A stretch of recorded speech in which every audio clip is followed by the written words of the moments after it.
And that is important to all of us. This is something that is important to me.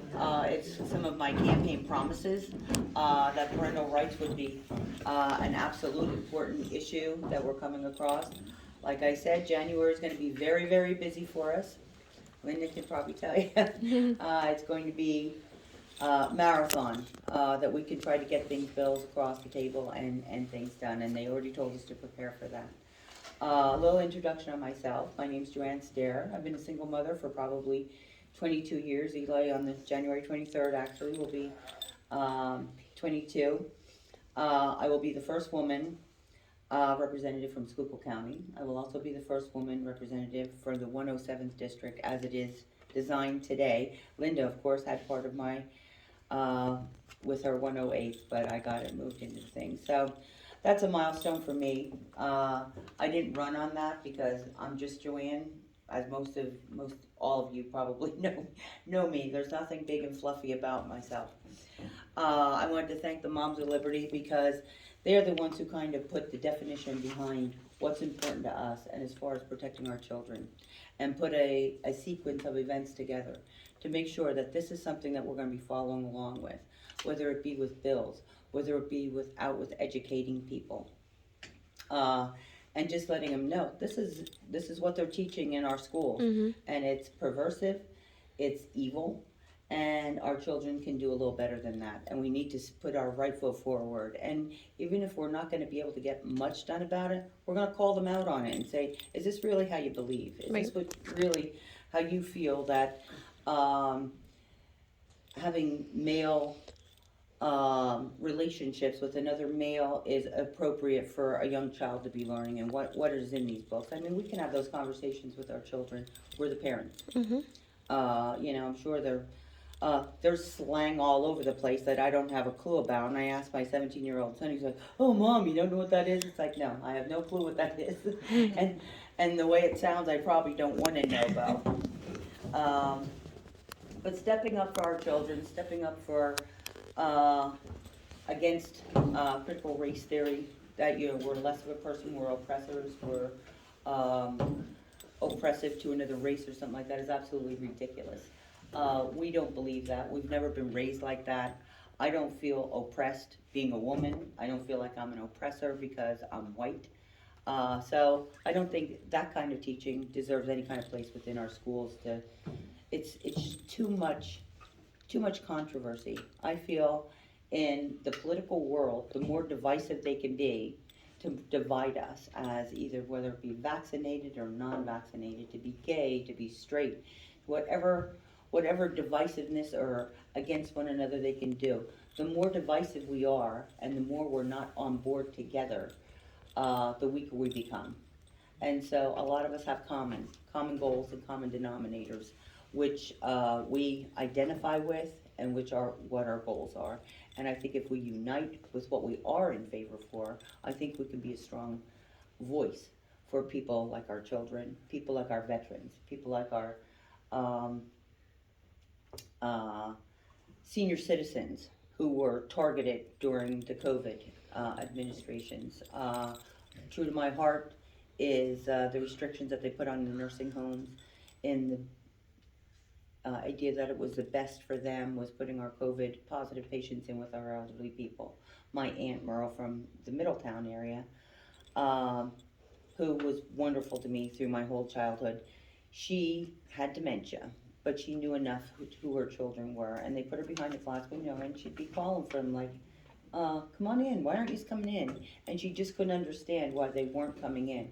And it still breaks my heart today to even think about that's the kind of treatment that she had to endure in her final days, because she was a lot kinder than, much kinder than I'd ever be, but I mean, she was just a wonderful, wonderful person. And I just think it's that government overreach are the things that we really need to be watching out for. We've been through it now. Are we going to be subjected to it again? I don't know. Can we put our best foot forward to make sure stuff like that doesn't happen again? That's what we need to know to find out. And I know Linda and a lot of the representatives did put things in place that the governor doesn't have that tyranny or that control over it, and she was a big asset to those particulars. But certainly I was filling them in on all my co-sponsor emails I'm getting to co-sponsor, and I said, you just have to read the last name to tell them that, no, I'm not gonna have anything to do with that there. But there are a bunch of different bills going through, good and bad. And hopefully in January, we get the good ones across the line, and hopefully we can stop the bad ones coming through, that we are gonna protect our students, we are gonna continue giving them a voice. We're gonna continue to fight for our pro-life agenda. Um, sometimes that's a little harder, because, if they don't think they have the votes, they may not put it up there. But that's not gonna stop us from fighting for it, because, they are the most innocent, and have no voice.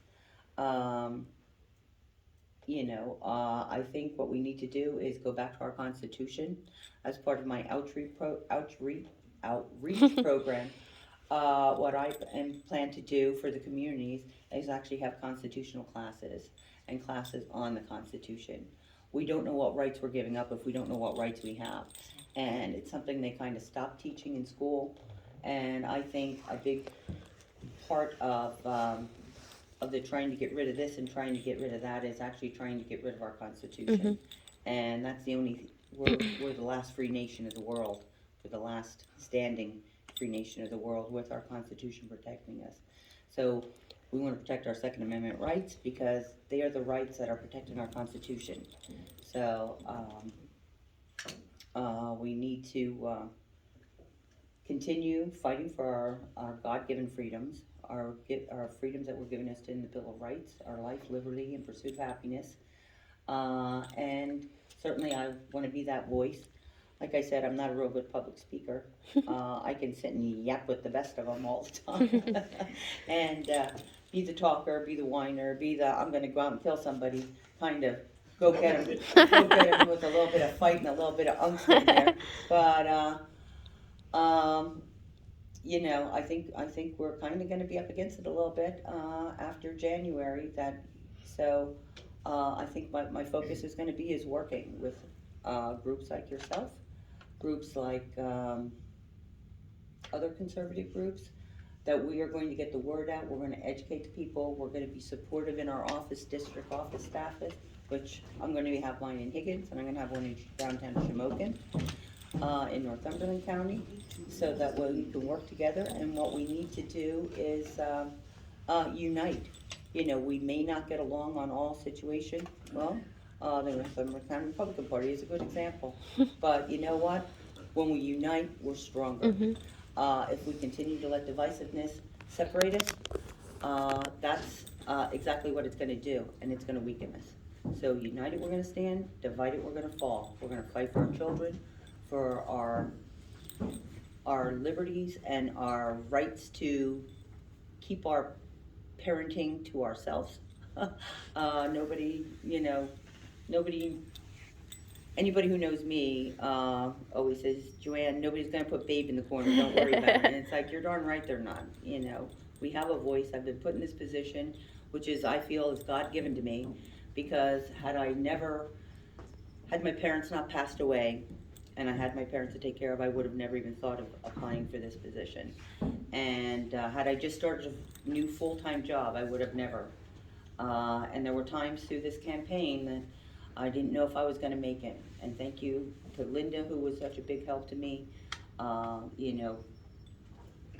Andrew, who you all know, Julie, Teresa, my whole staff, who kind of bumped me over the finish line. Dave, yourself, who, whether they contributed or who they just put out a good word for me or said, yeah, she's going to be great, kind of thing, and pushed me over the line. I've been a firm believer that God brought me to it, God will get me through it, and He has.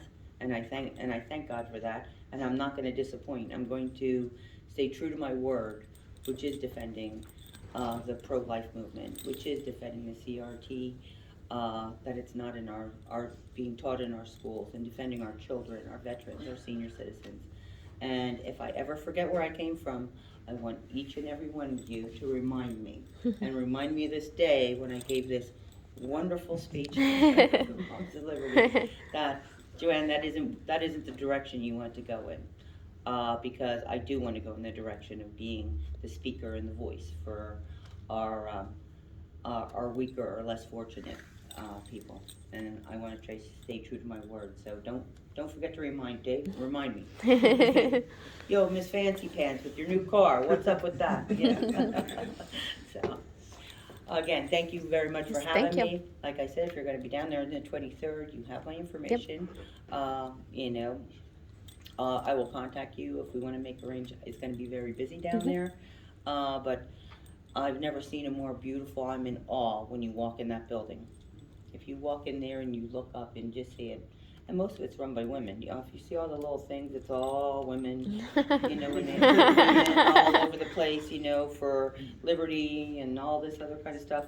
They're all pictures of women with it, so it's very women friendly. Sorry That's about awesome. that, guys. But it is, you know. You know, being a mom is one of the greatest rights I've ever had in my life. I was 37 when I had Eli, and I just think, why didn't I settle down and have more of these? He was a blessing, just a blessing, and another. I thank God for it. So, any questions, anything that you would ask me or want me to particularly hone in on? Like I said, it's going to be a new experience for me. It already is. I'm looking at these thinking, oh my God, what did I get myself into? But with help from people like Linda and you know, the rest of the representatives, our goals are mostly pure. Most of the people down there have our purest intent. We're up against it. It's no longer a Democrat or a Republican thing. It's more of a good versus evil. And like I say to people who know Dave Rowe, I say I want to be on the right side of history on this. And hopefully we will. Hopefully we'll stay on it. So Awesome. remind me. Shamokin, Higgins, call me. Call me. Those guys have my number. So Connie has my number. Linda has my number. You say, I'm going to kill her when I see it. Yeah, go ahead. Go. But thank you very much. Thank and thank you. you for having me. I certainly Yes, appreciate thank you.